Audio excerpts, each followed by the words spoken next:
ফোনটা দাও। ওই ওই যে হ্যাঁ দিচ্ছি। দাও দেখি, দাও দেখি। হ্যাঁ, এই নাও। বাবা গোপলার নাম্বার। দেখি কি বলে। হ্যালো? দারুক, আমি খুড়ো বলছি, খুড়ো। হুম?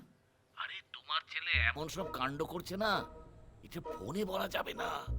ওর কীর্তিকলাপ দেখে আমি খুবই শঙ্কিত। মুগুর ভেজে হাতের গুলি বানিয়েছে, কিন্তু বুদ্ধির ওজন এক চুলো বাড়েনি। এমন একজন রাঁধুনিকে রেখেছে যে কি বলবো, তোমায় বলতে সংকোচ হচ্ছে। কি করবো বুঝতে পারছি না। রাঁধুনে? রাঁধুনে রাখবে কেন?